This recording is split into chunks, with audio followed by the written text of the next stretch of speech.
go again. Trying hard, but you wanna be. Hi, hello! Welcome back to my channel. As you can see, we're in the car because we're on the way to the gym, because today is a come work out with me kind of day. Let me lead you through my workout. Let me go over some form cues for you. This is going to be a leg day workout, so how to grow your glutes, some really good, awesome, effective compound movements, and just like the whole workout in general. So I'm gonna walk you through all of that. I do want to say though that just because like I post a workout, whether it's on like YouTube or Instagram or whatever, that doesn't mean that it's gonna be the most effective for you. So you have to take it with like a grain of salt and realize that you should be following really effective workout programming and strategic programming for long-term results. However, I do know it can be helpful to see like gym setup and form cues for different exercises and stuff like that. So I'm gonna walk you through it. And if you like health and fitness content like this, reverse dieting, dieting tips, nutritional phases, workouts, building muscle, getting toned, building a really balanced lifestyle with health and fitness like integrated into it, then welcome, you're in the right place. Make sure you like and subscribe if you like this video, and then comment any like future requests. If you want me to go over anything with you, I'll teach you the ways. Ain't no place to hide, ain't no one to run to. If you don't wanna change, I can help you out. I can help you out. I can help you out. I can help you out. I can help you out. Okay, before we get into the actual lift, it is so important to warm up, get the blood flowing, get your muscles primed and ready to go to help prevent injury, but also have a quality lift. So as you saw, I just got my steps in, got a little bit of a treadmill warm up before actually going into some dynamic stretches to actually prime my muscles and get them ready to go. So today is a lower body lift. All of these dynamic stretches that you're seeing here are very lower body focused. We are stretching out the hamstrings, we're opening up the hips, we're getting ready for some really good compound lifts like squats. So it's really important to have a warm-up that primes you for those compound lifts. I can help you out. I can help you out. I can help you out. Here we go again. And to end the warm-up kind of with a bang, we are going to do some bodyweight squats because our first exercise of the day is going to be barbell back squats. So I always like to just make sure form is solid, my muscles are ready to go, and we are primed and ready to lift. I'm the one you ride to. If you don't wanna change, ain't no place to hide, ain't no one to run to. If you don't wanna change. You might have thought the warm-up was done, but it's actually not. We're going to do 2 warm-up sets before we get to our working set for barbell back squats. Again, just working our way up to that heavier weight to help get our muscles primed and ready and prevent injury. So for the warm-up sets, it's really important to pick a lighter weight, normally an RPE of 5, so rate of perceived exertion, and that basically means you could do many more reps, but you're not going to. We're just getting warmed up. So normally warm-up sets are about 8 to 10 reps of a pretty light weight. Here we go again. Call me up and you wanna be my friend.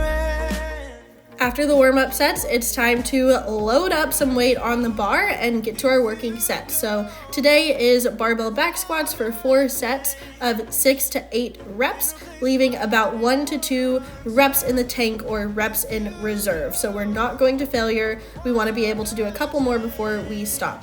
You should not be training to failure every single lift, or you will be overtraining and basically progress will be really, really slow. Help you out. I can help you out.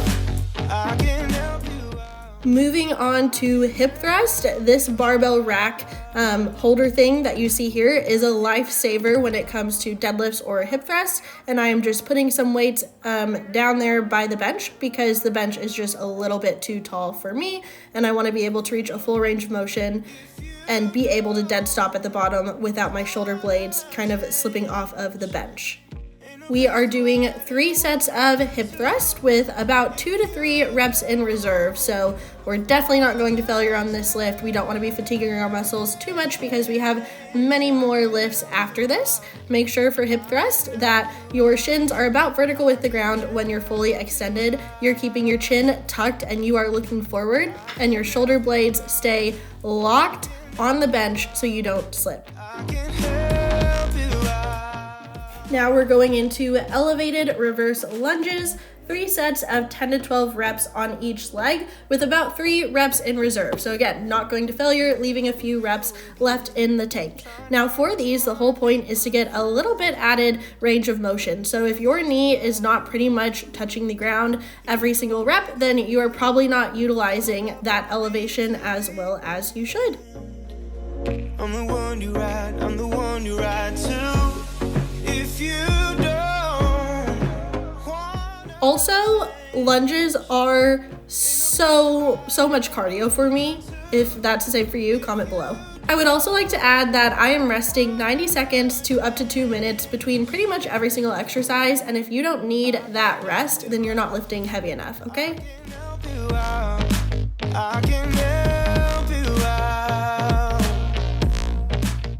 Now we're going into the beautiful leg extension machine, killer for the quads, and we are doing 3 sets of 12 to 15 reps per set with 2 reps in reserve. So again, not going to failure. We should have a couple left in the tank. We still have another exercise after this, and it's also pretty quad focused. I would also like to note my tempo here. Notice how I'm not just speeding through the reps, and also take a look at my beautiful lifting face that is sometimes in pain. This is difficult. You should not be speeding through the reps and looking around the gym. If you are, you're probably not lifting heavy enough. Now to finish off the workout, we are going to do heel elevated goblet squats as a drop set. So basically a drop set means we're gonna have a heavier weight, and then we're going to do the reps, immediately drop the weight for a lighter weight, and finish out some more reps. So for the heavier weight, we are doing 8 to 10 reps with 3 reps in reserve, so not quite going to failure.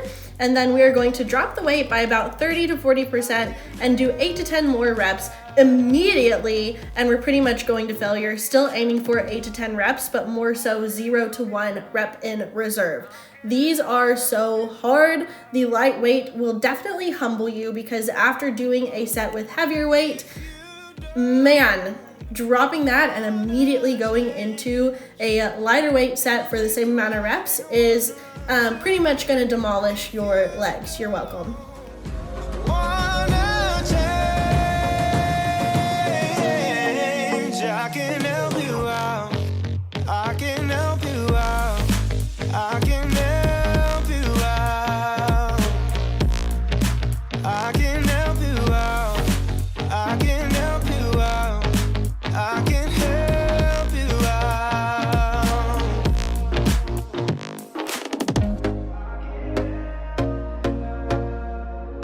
Okay, that workout was a doozy. A doozy. It was a doozy. What would you rate it on a scale of 10 for your growing your glutes? I mean, I definitely wouldn't call it a doozy, but like a 7 or 8 out of 10? Yeah, depending on how much effort you put in. I mean, for me now, it's probably like a 9. Well, That was like a 10 out of 10 for growing your glutes. Oh, okay, that's what you're looking for. 10 out of 10 for the glute gain. So if you really want to target your glutes, your quads, your hamstrings, the whole shebang when it comes to a nice fit and muscular and toned lower body, then give that workout a try. Let me know what you think in the comments. Let me know if you want to see any other workouts or form cues or like tips for the gym or whatever it may be. I can help you out there. All right, thanks for watching. Now we're starving and it's time to go eat lunch. I'll see you in the next video.